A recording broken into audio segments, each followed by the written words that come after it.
It is time for the second episode of the Soothe Sessions. Here again with your friend and mine, Cthulhu. Long may he dream. In the dreaming city of Rillier. I'll put him over here. Since we're all in need of some advice at this time, I thought I would read from one of the great classics of world literature, The Art of War by Sun Tzu. Just for fun. Let's see how it goes. This is from the second chapter, which is called Waging War.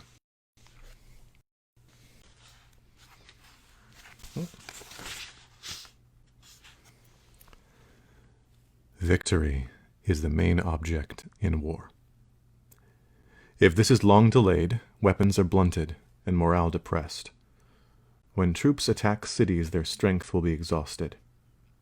When the army engages in protracted campaigns, the resources of the state will not suffice.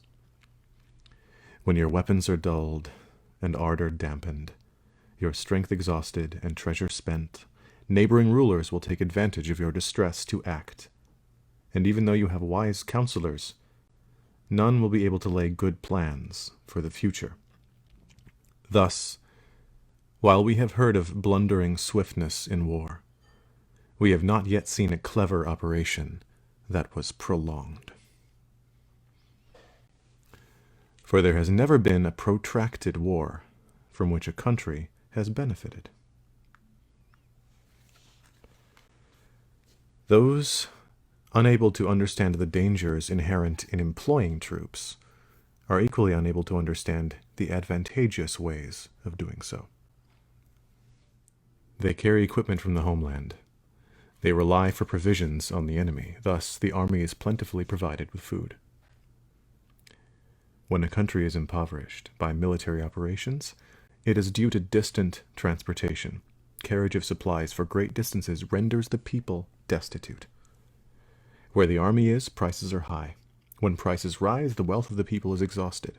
When wealth is exhausted, the peasantry will be afflicted with urgent exactions. With strength thus depleted and wealth consumed, the households in the Central Plains will be utterly impoverished, and 7/10 of their wealth dissipated. Hence the wise general sees to it that his troops feed on the enemy. For 1 bushel of the enemy's provisions is equivalent to 20 of his, 100 weight of enemy fodder to 20 hundredweight of his.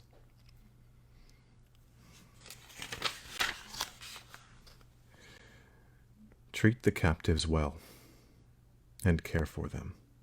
This is called winning a battle and becoming stronger.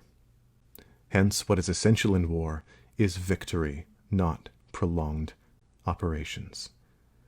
And therefore the general who understands war is the minister of the people's fate and arbiter of the nation's destiny. Thank you, Sun Tzu. I'm sure we'll do some more of that in future episodes. But now it is time for a dramatic change of tack. This book is one that I discovered recently as I became more of an educator. It's kind of a favorite of mine, and it's also thematically appropriate because it's about hunkering down in your home and not going anywhere for a long time. It's called Bear Snores On, written by Karma Wilson, illustrated by Jane Chapman. I'll try to hold it up so you can see it. In a cave in the woods, in his deep, dark lair, through the long, cold winter sleeps a great brown bear. Cuddled in a heap, with his eyes shut tight, he sleeps through the day, he sleeps through the night. The cold winds howl, and the night sounds growl, but the bear snores on. An itty-bitty mouse, pitter-pat, tiptoe, creep-crawls in the cave from the fluff-cold snow. Mouse squeaks, too damp, too dank, too dark. So he lights wee twigs with a small, hot spark. The coals pip-pop, and the wind doesn't stop, but the bear snores on.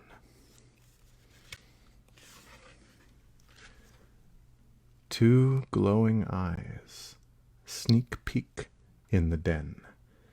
Mouse cries, "Who's there?" And a hare hops in. "Oh, Mouse," says the hare, "long time no see." So they pop white corn and they brew black tea. Burps. Hare burps big burps, but the bear snores on. A badger scuttles by, sniff, snuffs at the air. "I smell yummy yums. Perhaps we can share." "I've brought honey nuts," Badger says with a grin. "Let's divvy them up, cozy down, and dig in." And they nibble and they munch with a chew, chomp, crunch. But the bear snores on. A gopher and a mole tunnel up through the floor. Then a wren and a raven flutter in through the door. Mole mutters, "What a night! What a storm!" twitters wren, and everybody clutters in the great bear's den. They tweet and they twitter, they chat and they chitter, but the bear snores on. In a cave in the woods, a slumbering bear sleeps through the party in his very own lair. Hare stokes the fire, mouse seasons stew, then a small pepper fleck makes the bear Achoo! He blows and he sneezes, and the whole crowd freezes. And the bear wakes up. Bear gnarls and he snarls. Bear roars and he rumbles. Bear jumps and he stomps. Bear growls and he grumbles. "You've snuck in my lair, and you've all had fun. But me, I was sleeping, and I have had none." And he whimpers and he moans. He wails and he groans.